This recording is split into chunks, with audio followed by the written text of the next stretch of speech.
Pengerusi, saya ingin mulakan dengan menyentuh sama seperti Port Dickson tadi berkenaan dengan 5G. Saya juga mengalu-alukan kenyataan yang Bapak Menteri bahawa kerajaan mempertimbang cara yang lain untuk melaksanakan 5G, kerana kalau kita lihat isu monopoli bukan setakat oleh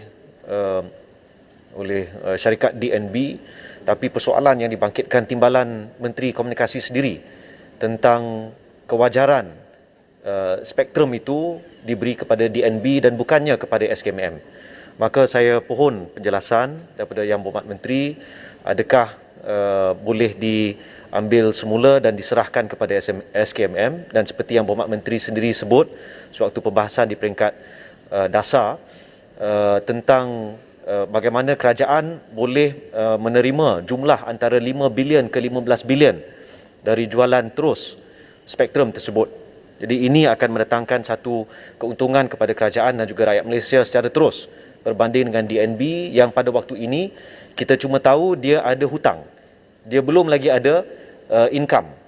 Dan jelas bila dibaca laporan-laporan media di mana MNO ataupun syarikat-syarikat telekomunikasi belum lagi bersedia untuk menandatangani apa-apa perjanjian, malah kita lihat usaha keras dilakukan. Saya difahamkan oleh pihak SKMM sendiri untuk menggesa syarikat-syarikat telekomunikasi ini menandatangani perjanjian tersebut tapi tidak berganjak. Ya, maka kita lihat apa yang disebut oleh, apa yang dibayangkan oleh Port Dickson tadi, kita risau menjadi satu realiti di mana hutang demi hutang dikumpul tapi tanpa ada orang kata business model yang jelas, ya, dan apakah masa depan bagi syarikat seperti itu.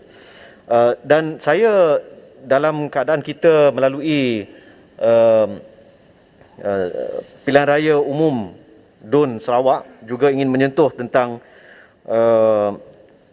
jalur lebar dan juga dari segi pelaksanaan 4G. Kalau kita lihat SKMM pada 30 September yang lalu menyatakan bahawa liputan 4G di seluruh negara telah mencecah 94%, dan pada 5 Disember yang lalu Yang Berhormat Menteri sendiri mengatakan liputan internet 4G di Sarawak akan capai 92% menjelang 2022.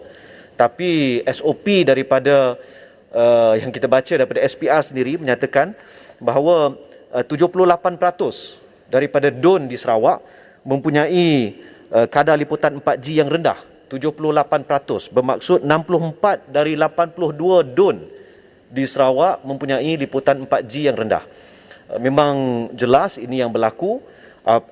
Kenapakah dana USP contohnya tidak digunakan untuk menyegerakan, ataupun seperti yang disebut oleh sahabat saya tadi, kalau di Asajaya ada menara tapi tak aktif.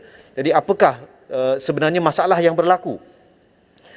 Dan saya juga ingin menyentuh berhubung dengan 5G juga, iaitu ada disebut sebelum ini isu teknologi neutrality tentang spektrum ini. Saya pohon Yang Berhormat Menteri sekiranya boleh dibincangkan juga membenarkan spektrum lain yang sebelum ini boleh dibangunkan dari 2G ke 3G ke 4G dibenarkan untuk dibangunkan ke 5G juga.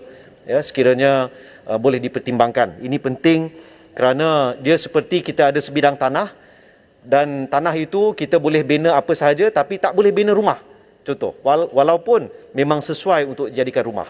Jadi saya harap isu teknologi neutrality ini boleh kita atasi untuk kemakmuran negara dan untuk manfaat keluarga Malaysia.